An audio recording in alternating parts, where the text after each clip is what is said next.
Wis. Padahal kita. Wis ah.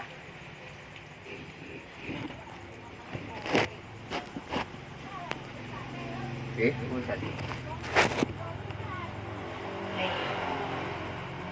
Bismillah.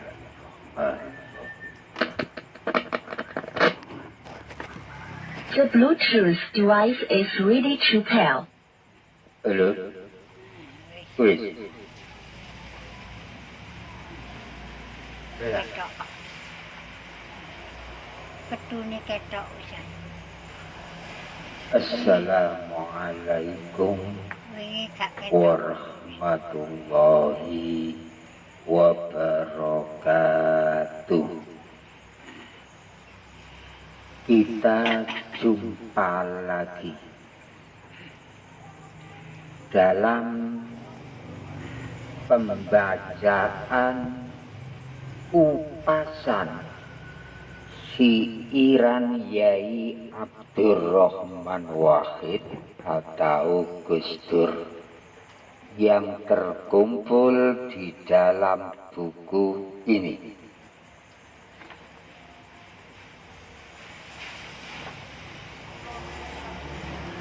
Sebelum kulanjutkan,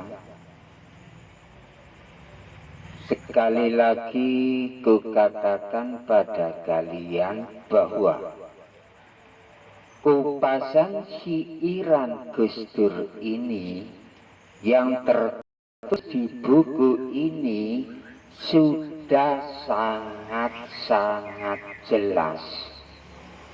Jadi aku nggak perlu merinci lagi. Aku yakin bila kalian mau menggunakan akal pikiran kalian sedikit saja, kalian pasti memahaminya. Dan ini nanti aku baca, nanti langkah selanjutnya tergantung pada kalian semua.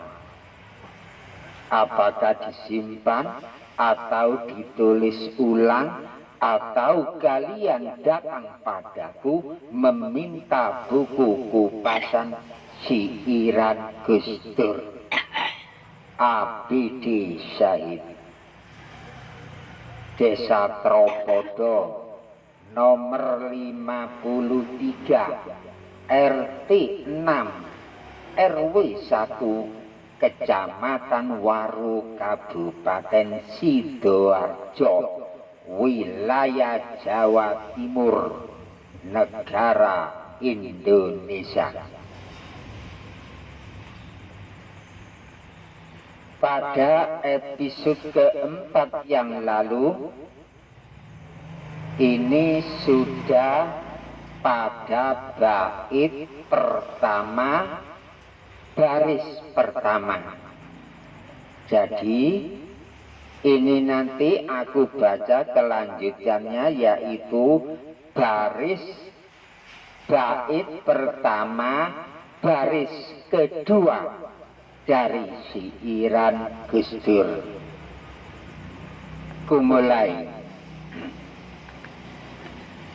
Kang paring rahmat lan kenikmatan, itu setengah bait baris kedua, yang memberi rahmat dan kenikmatan artinya. Kalimat ini adalah gambaran tentang sifatnya Allah Subhanahu wa Ta'ala. Kalau dalam surat Al-Fatihah, kalimat syiiran di atas bisa masuk pada ayat pertama dan ayat ketiga. Kang paring rahmat lan kenikmatan masuk pada ayat pertama, yaitu dalam kalimat Bismillahirrahmanirrahim. Ar-Rahmanirrahim pada ayat pertama dan ayat ketiga yaitu Ar-Rahmanir Rahim. Tapi dalam syairan Gus Dur ini kalimatnya diringkas menjadi satu. Lalah bingung no wong wae Gus Dur iki. Tapi ora apa-apa. Sang pujangga tetap cun terus sampai tuntas. Raden Anyar tetap maju terus pantang menyerah. Promosi lagi, diulangi ya, kayaknya enak. Kalau promosi itu setengah-setengah kan nggak enak, diulangi lagi. Tapi dalam syairan Gus Dur ini kalimatnya diringkas menjadi satu. Lah bingung no wong wae Gus Dur iki. Tapi ya rapopo, sang pujangga tetap cun terus sampai tuntas. Raden Anyar tetap maju terus pantang menyerah. Asik men. Lagi di samping kalimatnya diringkas menjadi satu, isinya juga dicampur menjadi satu. Maaf, jadinya ini nanti kayak apa ya Mas Bro? Ya barangkali kayak sego campur ya Mas. Aku cuma moco. Kalimat kang paring rahmat lan kenikmatan. Kelanjutannya, tapi pembahasan kang paring rahmat ya. Kalimat kang paring rahmat lan kenikmatan itu adalah Ar-Rahmanir Rahim, yang artinya yang maha pengasih dan penyayang. Jadi syairan Gus Dur adalah bahasa lain atau basa Jawane surat Al-Fatihah, perpaduan antara versi Arab dan versi Jawa. Versi Arab Al-Fatihah Siratal Mustaqim, versi Jawa syairan Gus Dur. Mantap. Lanjut. Rahmat itu adalah sifat Rahman. Kenikmatan itu adalah sifat Rahim. Jadi kata rahmat dan kenikmatan itu adalah Rahman Rahim Allah atau welas asih Allah Subhanahu wa Ta'ala dalam kurung kepada manusia, kepada kita semua. Kata kenikmatan dikatakan sebagai Rahim Allah Subhanahu wa Ta'ala atau asih Allah Subhanahu wa Ta'ala, sebab bisa weruh karo zat sing disembah dalam kurung sebelum ajal datang, itu juga kenikmatan.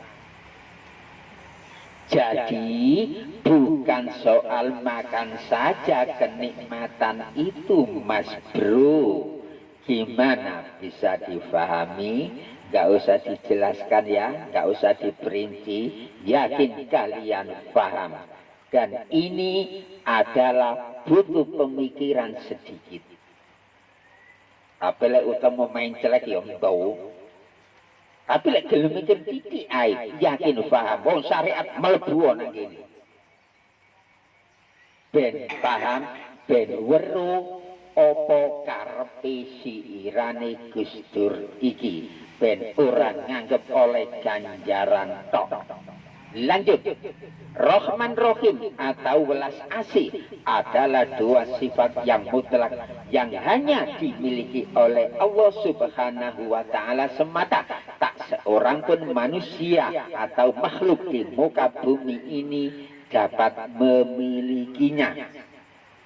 Maksud kata yang mutlak di sini adalah Objek dari welas asih tersebut meliputi seluruh makhluk ciptaan Allah Subhanahu wa Ta'ala, baik makhluk yang nyata maupun yang gaib, baik terhadap hewannya maupun terhadap tumbuh-tumbuhannya.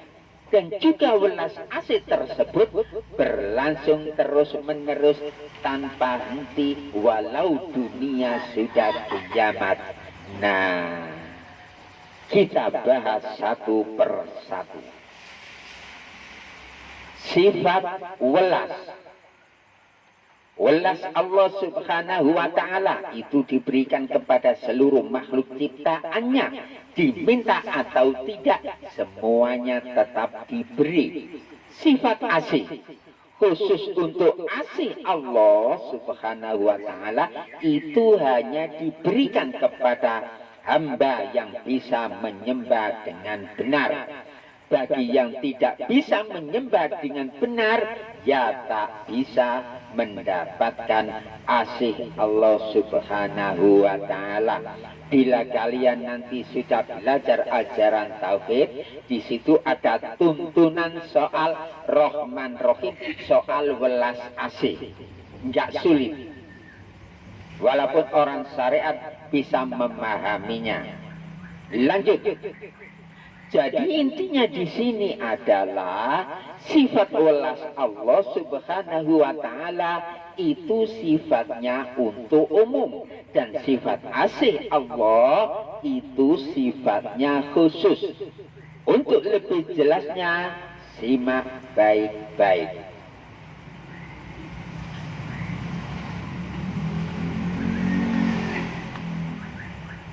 Perwujudan Rahman atau welas Allah Subhanahu wa Ta'ala. Satu, welas terhadap manusia sebagai bukti bahwa Allah Subhanahu wa Ta'ala welas terhadap manusia adalah manusia diberi hidup sehat jasmani dan rohani. Yang kedua, manusia diberi kenikmatan hidup serta dapat memanfaatkan kenikmatan-kenikmatan yang ada di dunia ini tanpa kecuali, baik hewannya, tumbuh-tumbuhannya, serta kenikmatan lainnya. Sehat jasmani. Sehat jasmani adalah sempurnanya bentuk tubuh dan seluruh onderdil tubuh dapat berfungsi normal, tidak cacat. Sehat rohani. Sehat rohani adalah normal total, ora stres atau gendeng. Inti welas Allah Subhanahu wa Ta'ala terhadap manusia yang berupa sehat jasmani dan rohani di atas adalah sempurnanya wujud bentuk tubuh manusia serta dapat berfungsinya seluruh onderdil tubuh sebagaimana mestinya.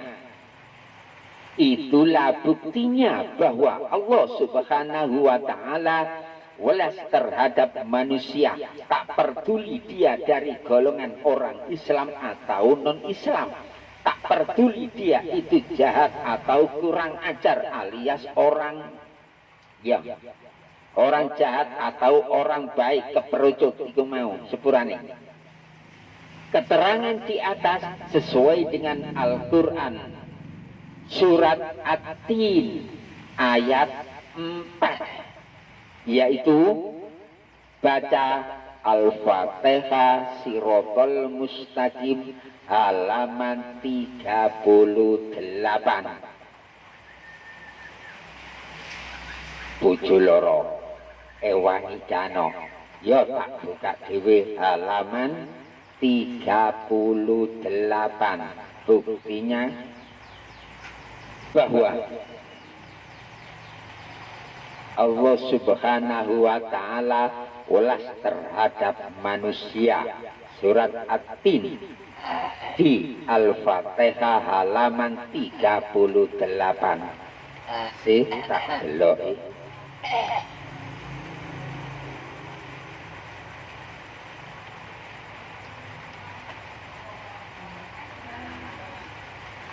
Nah, iki surat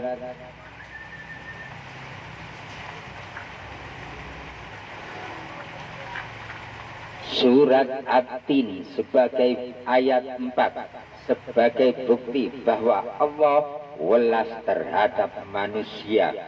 Bismillahirrahmanirrahim.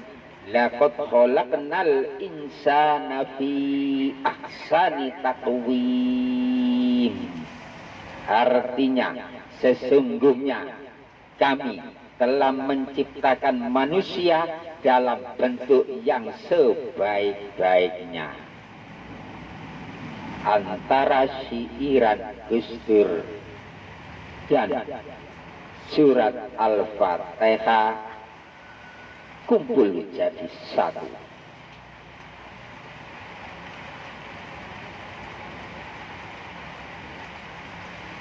Lanjut. Seumpama ada yang lahir tapi cacat, gimana? Sebuah pertanyaan. Jawab. Orang yang lahir dalam kondisi tidak sempurna, faktor penyebabnya sangat banyak. Di antaranya adalah faktor alam yang rusak akibat tangan-tangan manusia yang jahil. Mungkin cacatnya tersebut diakibatkan kurangnya perhatian terhadap kandungan. Mungkin juga disebabkan pola makan yang salah.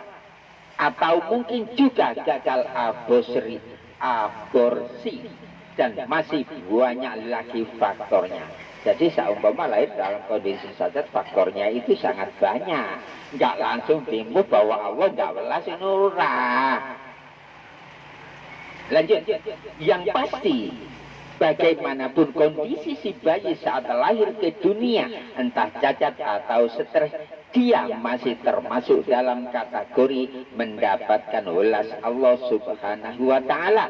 Tapi Allah Subhanahu wa Ta'ala sendiri yang mengetahui letak kewelasannya itu. Aku yakin kalian sudah memahaminya. Tapi kalau ternyata di situ ada faktor lain yang menyebabkan si bayi menjadi cacat, maka sudah lain ceritanya. Lanjut. Setelah welas terhadap manusia, welas terhadap binatang yang kedua. Sebagai bukti bahwa Allah Subhanahu wa Ta'ala welas terhadap binatang adalah semua binatang yang hidup di dunia ini semuanya diberi hak hidup oleh Allah Subhanahu wa Ta'ala, dan semuanya diberi kenikmatan di dalamnya. Bisa menggunakan seluruh onderdil tubuh dan bisa berkembang biak sama seperti manusia. Jadi welas Allah Subhanahu wa Ta'ala terhadap binatang di muka bumi ini dan welas Allah terhadap manusia pada dasarnya sama. Dalam kurung tak ada perbedaan. Cuma akal pikiran saja yang membedakannya. Yakin kalian paham? Nah, berhubung yang punya akal pikiran di sini cuma manusia, otomatis kendali kehidupan di muka bumi ini dipegang oleh manusia, bukan binatang alias bukan monyet. Dengan demikian, yang bisa menggunakan serta memanfaatkan secara keseluruhan apapun yang ada di dunia ini adalah manusia, bukan binatang atau nyemot. 3. Welas terhadap tumbuh-tumbuhan. Sebagai bukti bahwa Allah Subhanahu wa Ta'ala welas terhadap tumbuh-tumbuhan adalah semua tumbuh-tumbuhan di dunia ini semuanya diberi hak hidup oleh Allah Subhanahu wa Ta'ala tanpa kecuali. Baik tumbuh-tumbuhan yang bisa berbuah maupun yang tidak, baik yang beracun maupun yang tidak.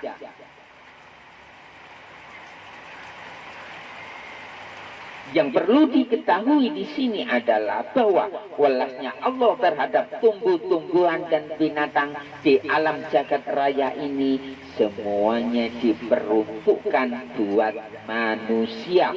Seumpama Allah Subhanahu wa Ta'ala tidak welas terhadap tumbuh-tumbuhan dan hewan, maka yang terjadi adalah malapetaka di mana-mana.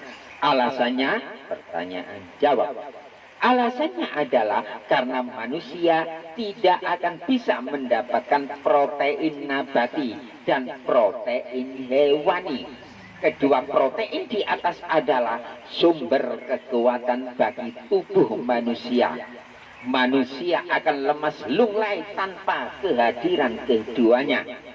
Nah, kalau protein hewani dan nabati sudah tidak ada lagi di muka bumi ini, maka satu-satunya cara untuk mendapatkan sumber kekuatan di dalam tubuh adalah dengan cara memakan sesama jenis manusia, dalam kurung kanibalisme. Seumpama sampai itu terjadi, yaitu kanibalisme, yaitu memakan sesama, jelas rusak total tatanan kehidupan ini. Emang Sumanto, Mas Bro? Yang jelas kan bukan. Melihat keterangan di atas, siapapun pasti mengakui bahwa tiada seorang pun di dunia ini yang mampu menghitung nikmat yang diberikan oleh Allah Subhanahu wa Ta'ala kepada manusia. Meskipun didatangkan alat yang super canggih untuk menghitungnya, tetap saja tak akan mampu menghitung kenikmatan Allah tersebut. Keterangan ini didasari oleh ayat yang berbunyi, Bismillahirrahmanirrahim, wa in ta'uddu ni'matallahi la tuhsuha innallaha laghafurur rahim. Arti, jika kamu menghitung nikmat Allah, niscaya tak dapat kamu menghitungnya. Sesungguhnya Allah Maha Pengampun lagi penyayang.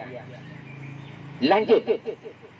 Nah, pembahasan soal rahmat dan kenikmatan pada baris kedua bait pertama syairan Gus Dur di atas yang berhubungan dengan duniawi sudah dibahas semuanya, dan nanti tinggal membahas kenikmatan yang berhubungan dengan nyembah atau berhubungan dengan akhirat.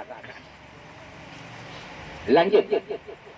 Perwujudan rohim atau asih Allah, ini yang kedua.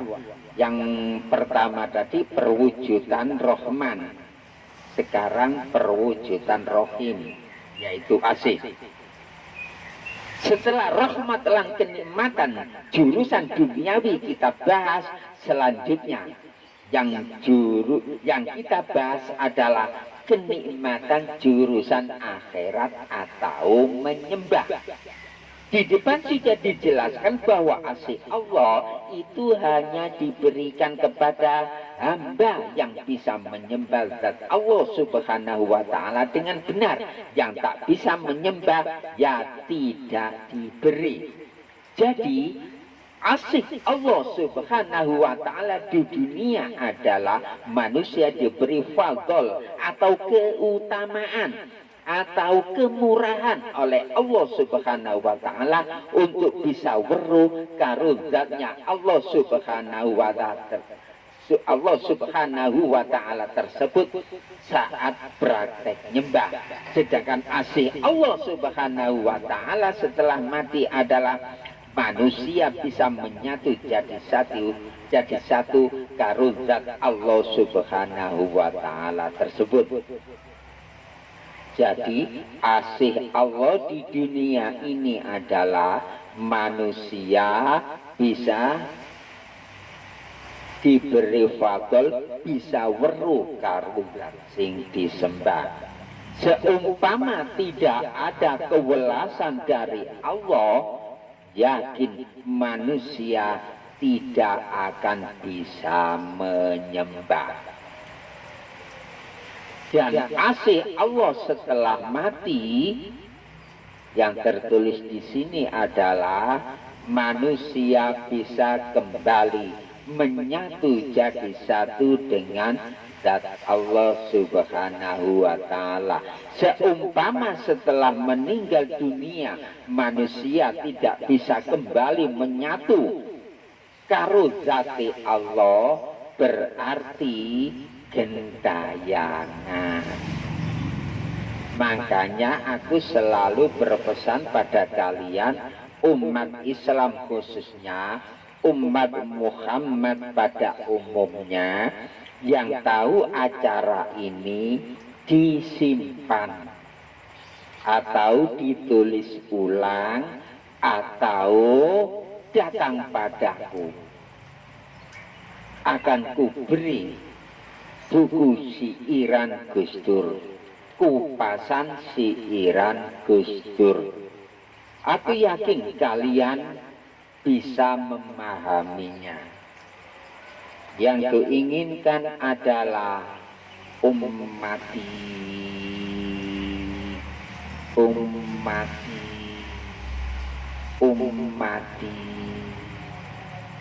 bisa memegang ajaran tauhid, dan nanti setelah mati bisa menemukan tempat yang layak.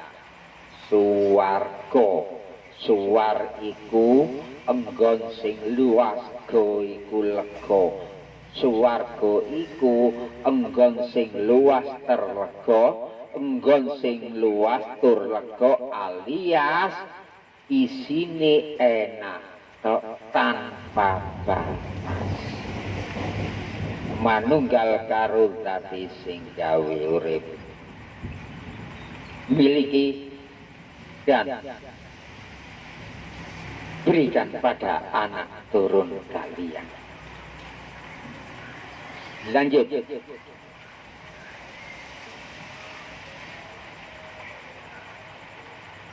Jadi asih Allah Subhanahu wa Ta'ala di dunia adalah manusia diberi fadl atau keutamaan atau kemurahan oleh Allah Subhanahu wa Ta'ala untuk bisa weruh karo zatnya Allah Subhanahu wa Ta'ala tersebut saat praktek nyembah. Sedangkan asih Allah setelah mati adalah manusia bisa menyatu jadi satu karo zatnya Allah tersebut.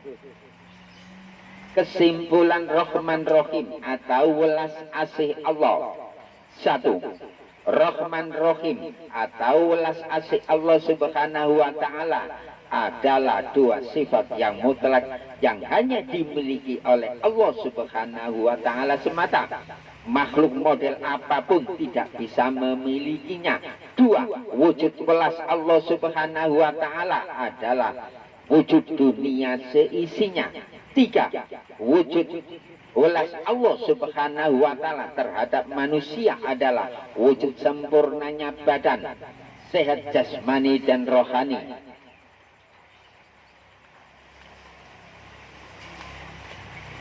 4. Asih Allah Subhanahu wa Ta'ala itu hanya diberikan kepada hamba yang bisa menyembah zat Allah Subhanahu wa Ta'ala dengan benar. Yang tidak bisa, ya tidak diberi. 5. Wujud asih Allah di dunia adalah manusia bisa weruh karo zat sing disembah, yaitu zat Allah Subhanahu wa Ta'ala. 6. Wujud asih Allah setelah mati adalah manusia bisa kembali menyatu jadi satu karo zati sing gawe urip. Setelah mengetahui keterangan di atas, maka yakinlah kita bahwa kalimat ngawiti ingsun atau ayat pertama basmalah merupakan sebuah petunjuk tentang siapa yang sebenarnya harus disembah saat praktek nyembah secara hakikat. Jadi kalau dalam Al-Fatihah basmalah di atas bukan sekedar hanya untuk dibaca saja atau diwirid atau diposoi ben dadi dukun ora atau untuk yang lain. Maaf, yang jadi dukun ojo bedodok, aku cuma mau jodoh. Ya kaya apa enggak, wong ancene wis iku jenenge wis kadung kelaku, nulise wis kadung keprojot, dadi sepurane ya. Lek ana sing tersinggung. Tapi dipraktekkan secara hakikat sebagaimana mestinya. Kalau dipikir-pikir, basmalah di atas sepintas memang terlihat biasa-biasa saja. Tapi bila ditelusuri ke dalam, maka malah justru sebaliknya. Apa itu? Sebuah pertanyaan. Jawab, basmalah menyimpan suatu rahasia yang sangat penting di dalamnya, yaitu satu, perintah untuk menyembah zatnya Allah Subhanahu wa Ta'ala, bukan namanya.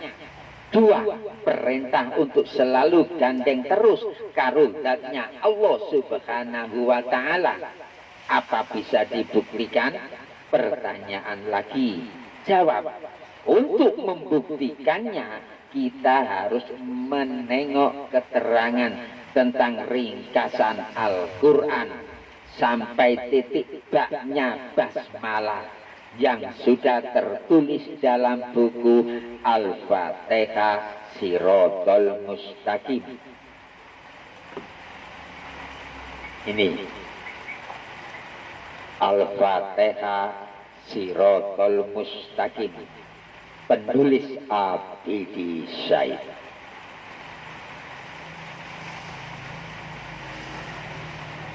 Lanjut.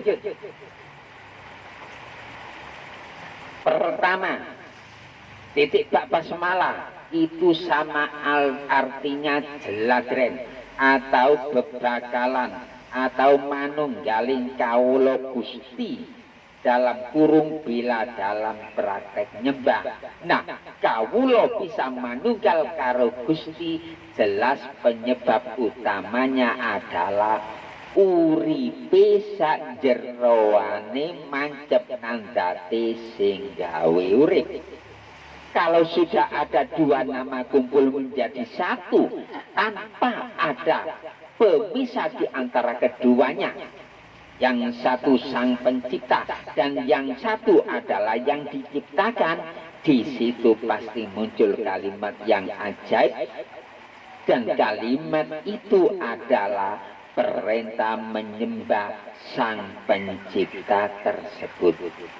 Perintah menyembah di sini hukumnya adalah fardu ain alias wajib. Wajib tersebut di samping wajib untuk dijalankan, wajib pula yang disembah di situ harus benar-benar zatnya Allah Subhanahu wa Ta'ala, tidak boleh yang lainnya. Ini kalau dimasukkan ke praktek sholat hakikat, bukan sholat syariat. Yang kedua, dengan meresapi saat mengucapkan atau membaca kalimat Bismillahirrahmanirrahim saja, sebenarnya di situ sudah ada petunjuk bagi yang membacanya. Petunjuk tersebut adalah petunjuk untuk selalu sambung terus dengan zatnya Allah Subhanahu wa Ta'ala dalam kondisi apapun. Kalau belum bisa seperti itu pertanda belum kenal atau belum pernah bertemu dengannya. Kalau belum pernah tahu atau belum kenal, berarti dia diwajibkan atau manusia itu diwajibkan untuk mencarinya alias diwajibkan untuk menyembahnya. Secara hakikat, kata nyembah berarti yang disembah harus benar-benar zatnya Allah Subhanahu wa Ta'ala, tidak boleh yang lainnya, termasuk tidak boleh menyembah namanya.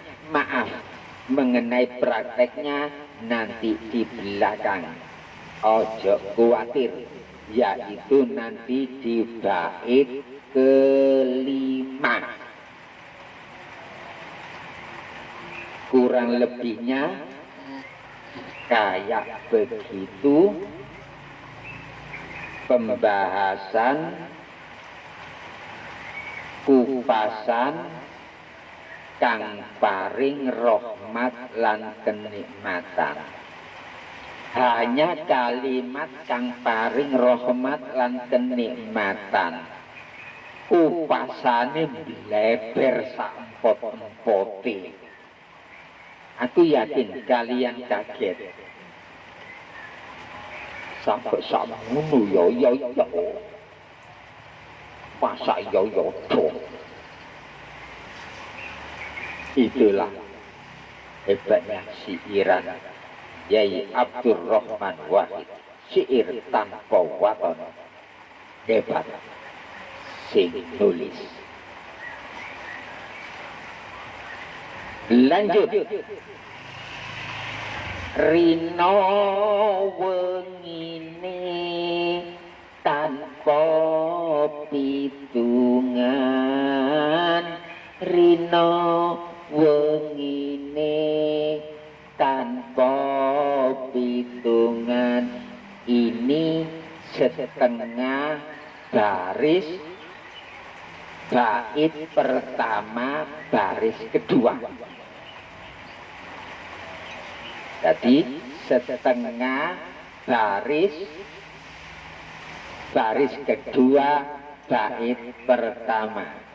Kita lihat. Rino wengine tanpa pitungan, artinya siang dan malam tanpa perhitungan. Kalimat ini masih dalam lingkup kalimat Ar-Rahmanir Rahim dalam surat Al-Fatihah. Kalimat ini sebagai wujud keesaan Allah Subhanahu wa Ta'ala terhadap makhluknya dalam turun terutama kepada manusia. Kenikmatan Allah Subhanahu wa Ta'ala yang diberikan kepada makhluknya tak ada yang disisakan sama sekali. Diberikan semuanya dan bahkan tiap waktu, tiap saat selalu diterima oleh makhluk ciptaannya, terutama diterima oleh manusia. Jadi kenikmatan Allah iku gak ana sing dingadekno kabeh nang makhluke, terutama nang menungso. Kok bisa? Buktinya apa? Sebuah pertanyaan jawab. Buktinya adalah kenikmatan Allah gak ana sing disisano, gak ana sing dingaikekno kabeh nang makhluk termasuk nang menungso. Iki kok iso buktine apa? Buktinya adalah kita bisa bernafas tiap detik. Itu adalah kenikmatan yang tiada tara dari Allah Subhanahu wa Ta'ala. Ya apa? Percaya? Lek kenikmatane sing gawe urip gak ana sing tinggal, aku awakmu kabeh iso ambekan tiap detik, tiap waktu, tiap saat, bahkan dalam kondisi tidur. Itu sebuah kenikmatan dari Allah yang tiada tara. Maaf, kalau kalian tidak percaya opo sing tak tulis iki, le awakmu kabeh ra percaya, rungokno kuping. Maaf, kalau tidak percaya karo opo sing tak tulis iki, yo ojo ambekan sedina, yakin modar keturunan. Ayo, sapa sing gak percaya? Sing gak percaya, cobaan ojo ambekan sedina. Yakin, bungkus-bungkus, modar delosor. Isdet. Tapi ojo, opo? Mati tenanan. Daripada mati. Tapi coba kira-kira aja ambekan. Tapi lek gak kuat ya ambek ono, ngono lho. Aku cuma dudono tok, gak ngongkon, gak.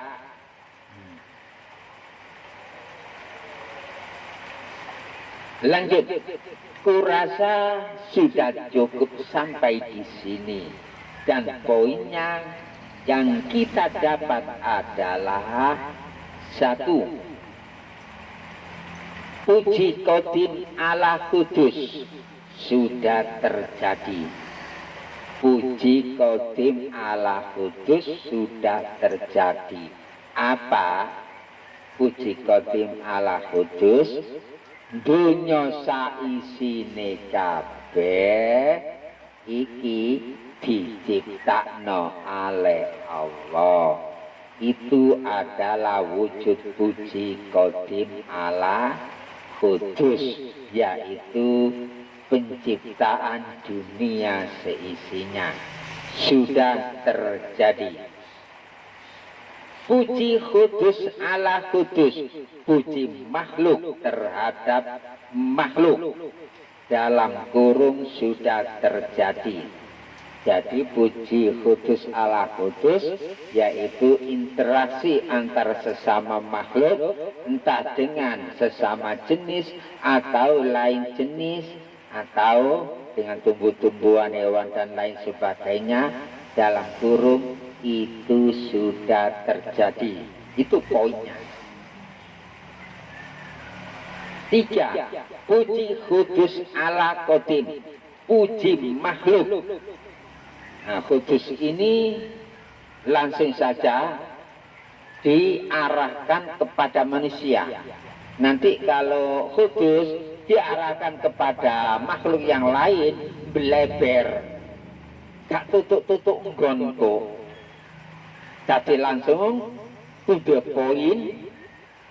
Puji kudus ala qadim, puji manusia terhadap sang pencipta, puji manusia terhadap Allah. Dalam kurung masih dalam proses. Puji kudus ala qadim, pujine menungso nanggone sing gawe urip, ini masih dalam proses. Kenapa? Aku yakin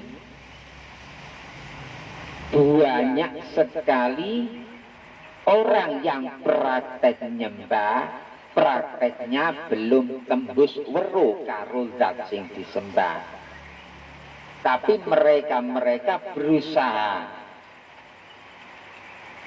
pun juga tidak menutup kemungkinan bahwa banyak sekali manusia umat Islam yang tidak menjalankan praktek sholat hakikat. Jadi ku ambil tengah-tengah bahwa puji kudus ala qadim, puji manusia terhadap sang pencipta masih dalam proses. Jadi enak. Kalau diambil yang tengah-tengah masih dalam proses itu enak. Dan mudah-mudahan yang memegang ajaran hakikat atau ajaran tauhid supaya cepat-cepat praktek nyembahnya bisa tembus weruh karo zat sing disembah. Dan saudara-saudara kita yang belum bisa praktek sholat hakikat atau belum menjalankan praktek sholat hakikat atau praktek nyembah, dengan adanya acara ini, pengupasan siiran Gus Dur ini, saudara-saudara kita bisa menjalankan praktek nyembah. dan praktek nyembahnya nanti bisa cepat tembus weruh karo zat sing disembah dan menyandang ma'rifatullah. Amin. Keempat poinnya, puji Qadim ala Qadim.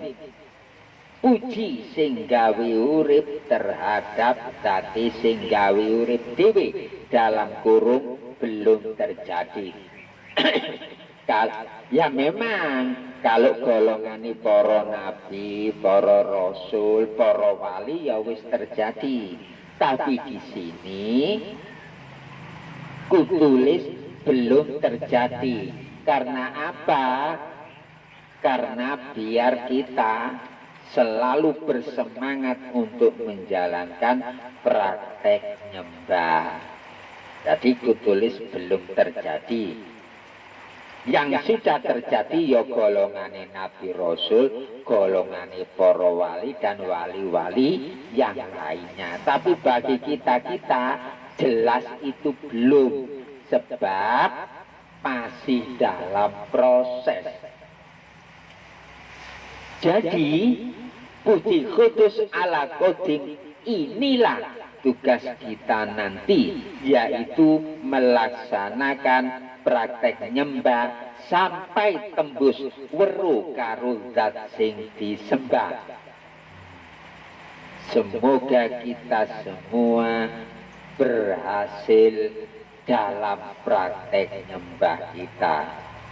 Nah, bait pertama siiran Gus Dur. Bait pertama 2 baris sudah ku baca di sini. Kalian tinggal menyimpan, mengotak-atik atau menulis ulang, atau bisa datang padaku dan sebagai kenang-kenangan tinggalan untuk anak turun kalian semua. Aku hanya membaca saja. Langkah selanjutnya tergantung awakmu karep opo ora. Aku cuma jalakno opo sing diucapno Rasulullah, balighu anni walau ayatan. Sampaikan walaupun 1 ayat. Dan mudah-mudahan bait pertama siiran Gus Dur ini bisa menyebar ke seluruh umat. Dan kalian semua bisa memahaminya. Ini hari apa ini? Ini hari Kamis.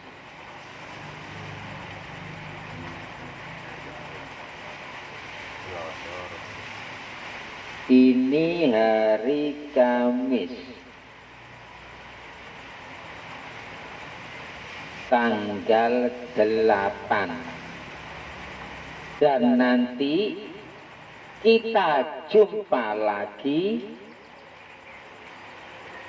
di hari Senin tanggal 12 Januari, yaitu membahas kupasan siiran Gus Dur bait kedua yang berbunyi Dudala kanca priya wanita aja mung ngaji syariat bloko gur pinter dongeng nulis lan maca tembe burine bakal sangsara tembe burine bakal sangsara. Kita bahas di hari Senin akan datang tanggal 12 Januari. Mudah-mudahan bermanfaat bagi seluruh umat Cirio.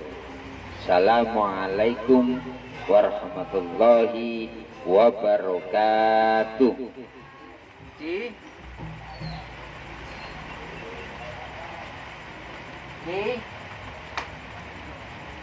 Bu.